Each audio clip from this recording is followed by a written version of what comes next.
Cool. RAZA here for IFL TV in association with MTK Global. With me, live and direct. You might introduce Viddal Riley. You might introduce yourself.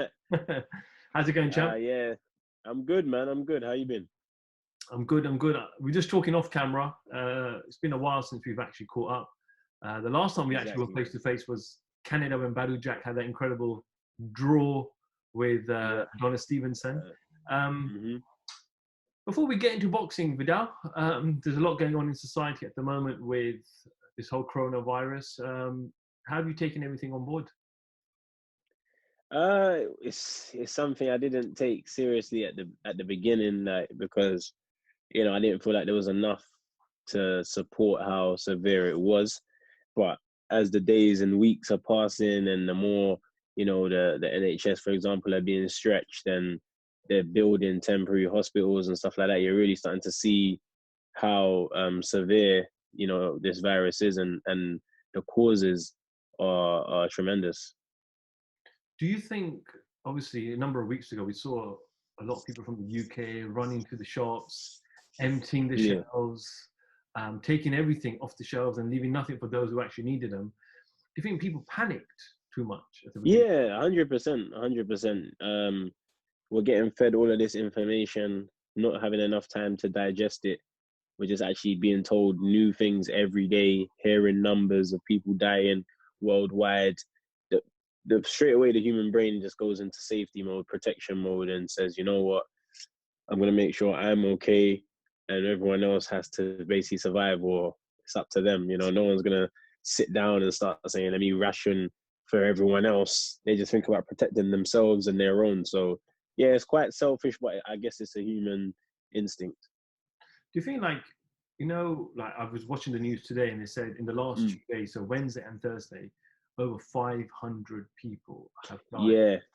Yeah. Obviously very, very sad, and I think the toll's thousands now. But do you think people are not really still taking it seriously? Like, they're thinking that, it's not going to happen. I'm young, or it's not going to catch me, or I'll fight it. Yeah, I think that's, again, it's like a natural human ego or arrogance to think you're different to everyone else. You can do something that no one else can do, or like, just because you got it don't mean I'm gonna get it. Like, that type of attitude is quite common and a natural thing, but it puts people in danger. So yeah, it's a difficult time until everyone takes it as serious as the next. We obviously saw the restrictions, like from the government, about 2-meter distance, don't go out unless you're essential workers. If you're out, keep a gap. But still, in London, you're seeing tubes filled with people holding onto the rails and literally standing and sitting, and like you said, literally, and that is a cause of concern, right?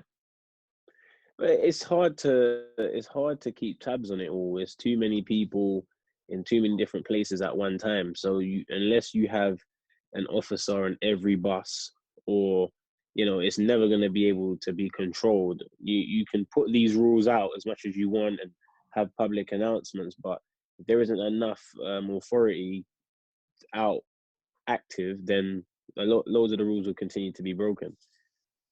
What about as a fighter, from your perspective?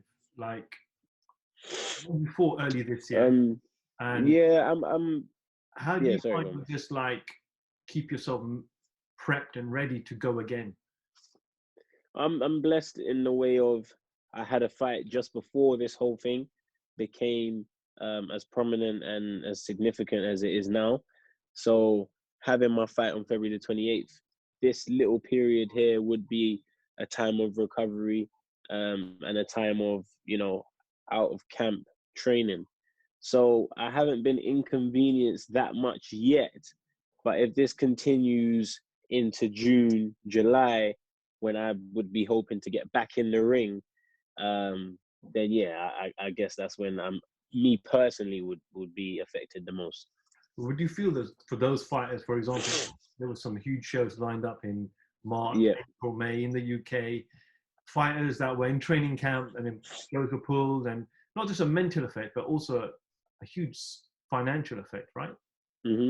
Yeah, in terms of people who had upcoming fights, especially fighters who are on the cusp of world title shots, and on the cusp of life-changing purses, this will be affecting them the most. Obviously, the Canelos of the world and the AJs of the world will be affected because they have things to do, they have belts to defend, but they already made it to a point where they can have a couple months out and life is fine. We know there's fighters out there that are waiting for that check that's about to buy them the new house they've always wanted since they put gloves on, and something like this can delay their chances and really throw them off. So no, it's a difficult time, and you have to try and sympathize with the people who are not in my position and who were about to go and fight and had training camp halfway through, gets cut short after all the dieting, losing weight. It's a lot goes into it. So no, a tough time for sure. Obviously, we don't know when sport's going to resume. Wimbledon got cancelled. The Olympics got cancelled. I hope the Premier League doesn't get cancelled because I'm a Liverpool fan and I want Liverpool to win the league. But they were doing well. Very well. They were doing very well, and then doesn't matter. They've still been delayed. It's just crazy. But if this just gone longer, I know Eddie Hearn's come out. I know Eddie doesn't represent you, but Eddie obviously has said that if it gets to a stage where it gets to July, August, I might start looking at putting fights behind closed doors and in like empty arenas and studios. But as a fighter, is that easy to get up for when you're not fighting in front of the fans and getting that support behind you? Well, I don't know. It depends what type of fighter you are. It depends on what eggs you on. Some people need their home crowd and they need the energy of people to motivate them, but others just enjoy the craft of fighting. I can fight someone in front of 30,000 people, or I could fight someone in front of 2, because I just like the competition of the sport. I just like to be able to outthink someone and find a move that they don't have an answer for and laugh about it. That's kind of my enjoyment. So I don't care if everyone's there or not. Plus, I have a YouTube channel where I can upload it and everyone can see it from their home anyway. Coming to your YouTube channel and just yourself, the last 18 months that you've obviously been a professional now, not just being a professional boxer, but you've also been a professional coach as well at the same time. Yeah. When you look back now, 18 months, 4 fights in 18 months now? 4 fights, yeah. If you look back, are you happy with the progress? Well, you know what? Everything has happened for me at the right time. I haven't been out of the ring for no reason. The time that was spent out of the ring was spent coaching professionally, which still involves the sport, which still involves me being in the gym every day. And it still involves me expanding my knowledge. So if I wasn't in the position that I was coaching, then I would say that's 2 little fights for that time frame. But for what I spent the time out of the ring doing was helping to build an overall brand for when I do return to the ring. And that was evident when, my last fight was #1 trending video in the world. So it goes to show the time wasn't wasted. It was just building other avenues. Do you see yourself continue to coach? I know you made a few statements last fight where you said, that's it, you're done. But, I know KSI is your best friend. If you decided to come back and fight again, are you gonna be there for him, or are you gonna be like, no, listen, I gotta focus on my It really depends on the stage of my career that I'm at. If he decides to fight again and it's on the verge of me picking up a big international title, intercontinental title, something that's going to help me tremendously with my progress and ranking, then I'm going to have to put him to the side. I've dedicated 16 years to the sport. So if I'm knocking on the door of things that are going to change my life and get me in the picture that I've been looking to be in since I started, of course, I'm going to have to put myself first. And I would expect him to respect that and do the same for himself if he was in a position where he had to excel to the next stage. So it all really depends on my progress and where I am at that time. Viddal, obviously, when you're a UK fighter, and most people, it's very unusual for people to make their debuts in America and align themselves with promoters in America straight away. Whereas a lot of fighters in the past started off in the UK and then eventually moved over to America. You've started off in America. How's that transition been for you? I know you've obviously teamed up with Amir. You've obviously got Larry Wade, Yeah. coach as well, in their strength and conditioning. So how's that whole setup, and does it work for you? Yeah, we've had success thus far. We've made a lot of progress. I feel like I've improved a lot as a fighter. I've settled my style down a lot. As an amateur, very fast-footed, in and out punches, sharp counters, and now I'm keeping the hand speed, but just using it when it needs to be used. Jeff is teaching. He's improved my hand defenses like leaps and bounds. I've always had good reflexes, so I could always dodge a punch last minute and counter, but it's all off chance. Whereas now we're starting to use the hands strategically to actually block a certain way, to shoot back a certain way.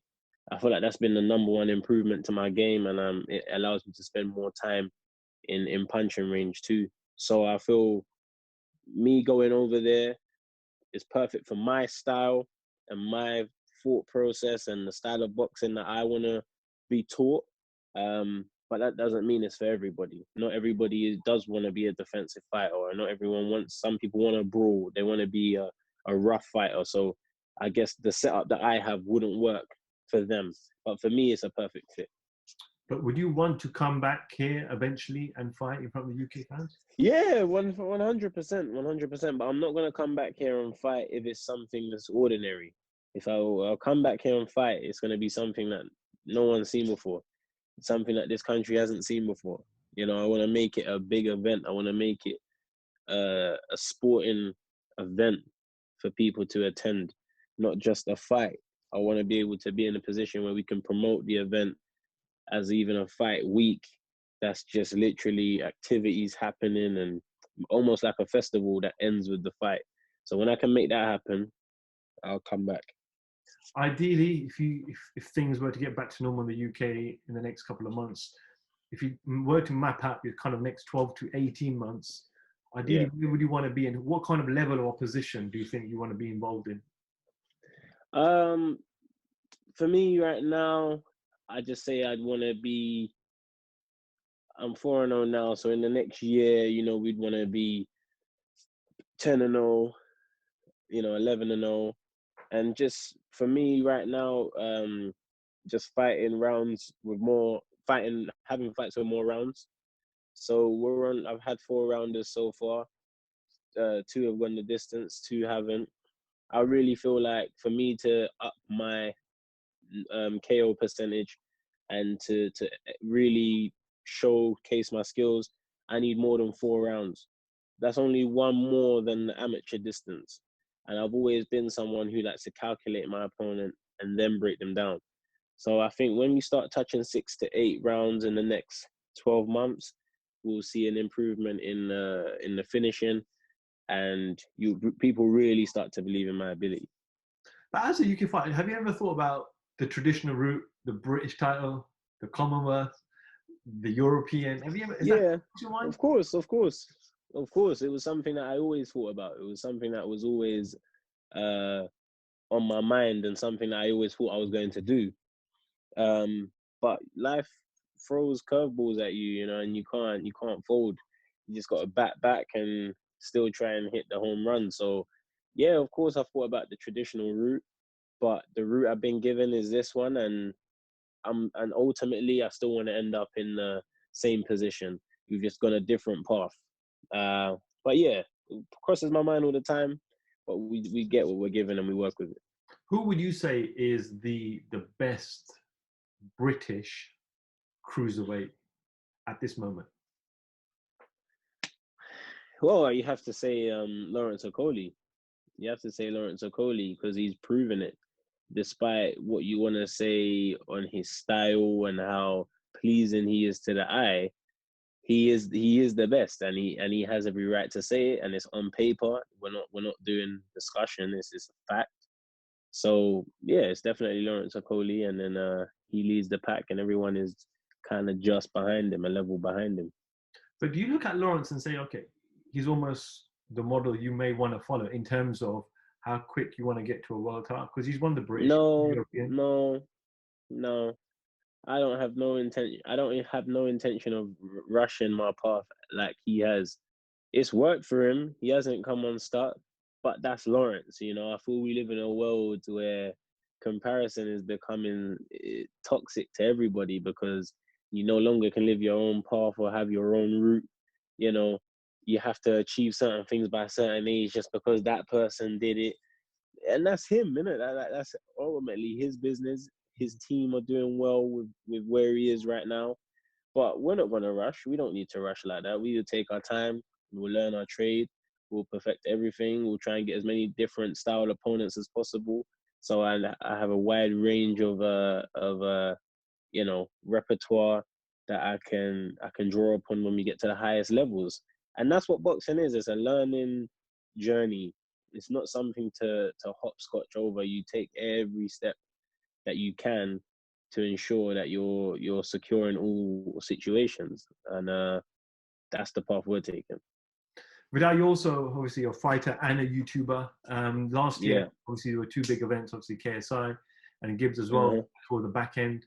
There were a lot of remarks made by fighters, professional fighters, saying this isn't good for boxing. You know, us boxers should get this kind of exposure, or we should be paid as this much, etc., etc. You coming from Yeah. both sides of the world, do you understand the angle they come from? Yeah, they're saying they should get the exposure, but then the question is why? Why should you get the exposure? Now that's controversial, but it's a fact. All right, you want the exposure because you put how many years into it, and you worked hard, you've struggled, which everyone respects, and you've got to the top of the sport, and still nobody knows who you are. Now, at some point, everybody should look at themselves in every situation. In every situation, no matter if you're right or wrong, there might always be an angle where you could improve yourself or improve the position that you're in. So, are they wrong for saying that they deserve the exposure? No. Now, the question is look at the people that have it. Do you tick any of those boxes to ensure that you get the popularity that they do? If you answer no to those, then your complaints just become words. Are you and Shannon cool? Yeah, like me and Shannon were cool after the fight. Once the fight was done, I apologized to him straight away. I come from a respectable home, a respectable background. Like I don't like to disrespect anyone older than me or anyone that achieves something within a sport that I'm striving to do the same. So once everything was done, I immediately apologized. Post-fight press conference, I apologized, and I sincerely mean it because I didn't ever want to argue with him. He started it, and I just defended myself.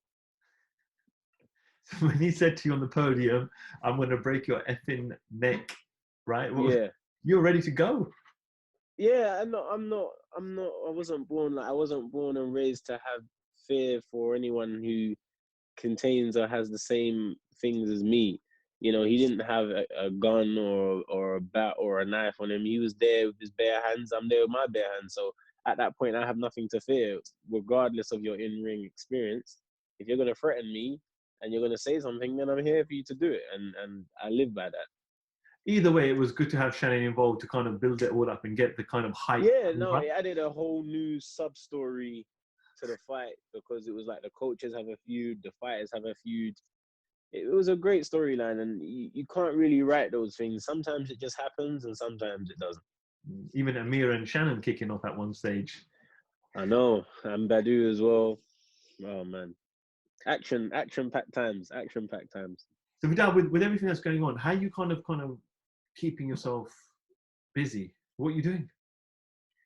Or with the YouTube channel, uh, that's a chance for me to upload and focus on content. Don't need to leave the house per se to make that. So it's a matter of pushing the videos out that I wouldn't push out during training camp, and some home workouts as well. I'm doing off camera, obviously, just to stay ticking over, and on camera as well. which is also on my channel. So for people that need them right now, I'm doing my own little home workouts, and yeah, that's it really. That's the main thing right now. Just pushing out content and just working out as much as I can and just taking over, trying to focus on some yoga as well. This is no, I have no excuse now not to wake up and do yoga. So I've done two of those routines today, and I think I'm gonna make that a daily habit. Just finally, have you got any tips and some advice for the Mm-hmm. UK fans and the UK people who are going through obviously a trauma for the whole country at this moment? Yeah, no, the main message I want to get across is for everyone to stay safe. Do not think that every case that you hear is an individual thing. We are all human. No one is immune to it. So we should all treat it exactly the same. You know, if you hear that someone died that had no symptoms, you are no different. There is no reason why this story cannot apply to any of you or your loved ones. So take it serious, stay at home, stay clean, and we'll all bounce back soon. Viddal Ali for IFL TV, thank you very much. Thank you, man. Great, man. Thank you.